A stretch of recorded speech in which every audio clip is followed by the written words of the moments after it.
امامت اسی نظام رسالت کا کیا ہے؟ تسلسل ہے. امامت لیڈرشپ ہے، سیاسی پیشوائی بھی ہے اور دینی پیشوائی بھی ہے. ہمارے ہاں امام فقط سیاسی پیشوا نہیں ہے. ہمارے ہاں امام باب مدینۃ العلم ہے.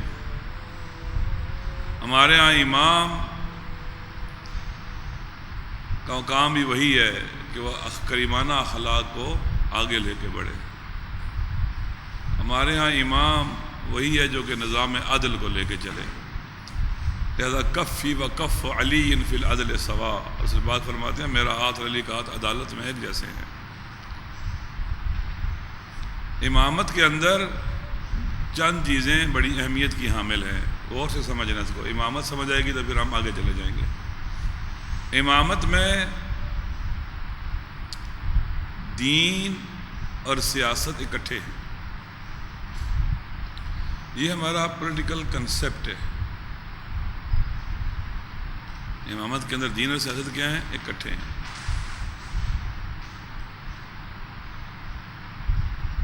اس کی اپنی ایک فلسفی ہے. کیوں اکٹھے؟ جیسے رسالت، رسول پاک اللہ کے نبی تھے تو وہ امام بھی تھے، وہاں پر بھی دین اور سیاست کیا تھے؟ اکٹھے تھے. سقیفہ میں دین اور سیاست جدا ہوئے ہیں. ہمارے ہاں ہمارے اہل سنت بھائی جو ہیں ان کے ہاں دین میں فروع دین اور اصول دین میں فقہائے اربعہ ان کے فروع دین میں پیشوا ہے، اور اصول دین میں جو کلامی بحثیں ہیں وہاں ابوالحسن اشعری، معتزلی اور یہ لوگ ان کے پیشوا ہیں. وہ خلفاء کو دینی پیشوا نہیں مانتے.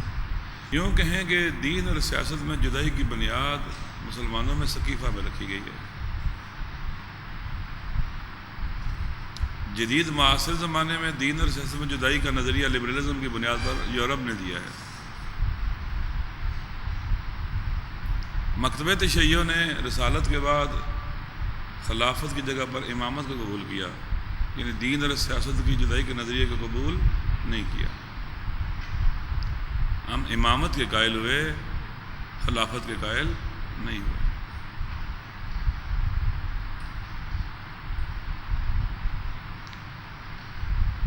دین اور سیاست کی جدائی یہ ہے ما بالامتیاز، جس میں اہل سنت اور تشیع میں فرق پیدا ہوتا ہے بعد النبی. چونکہ دین اور سیاست جدا ہو گئے تو ان کے لیے ان حکمرانوں کو بنو امیہ اور بنو عباس کو خلیفہ کے طور پر قبول کرنا مسئلہ نہیں رہا. بہت اہم نکتہ ہے یہ. سیاسی حکمران ہیں ٹھیک ہے، دینی پیشوا کوئی بھی نہیں کہہ سکتے کہ کسی کا امام فقہ میں عبد المالک ابن مروان ہو. یہ کہہ سکتا ہے؟ یا ہشام ہو یا ہارون ہو یا مامون ہو، یہ ان کے فقہ میں اور عقائد میں پیشوا اور امام نہیں ہے. یہ بہت عام ہے.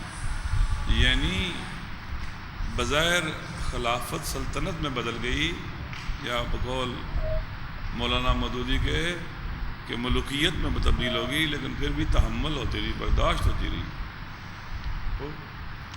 مکتبہ تشیع کی بنیاد اور اساس امامت، یعنی دین اور سیاست، دین و اخلاق، دین و قانون، دین و معیشت، دین و سماجی اصول، دین اور تعلیم و تربیت میں وحدت کا نام کیا ہے؟ امامت. خالی دین اور سیاست نہ کہیں، دین اور سیاست، دین اور معیشت، دین اور سماجی اصول، دین اور قانون، اور دین اور اخلاق، اور دین اور تعلیم و تربیت جو ہے، یہ اس کی وحدت کا نام کیا ہے؟ امامت.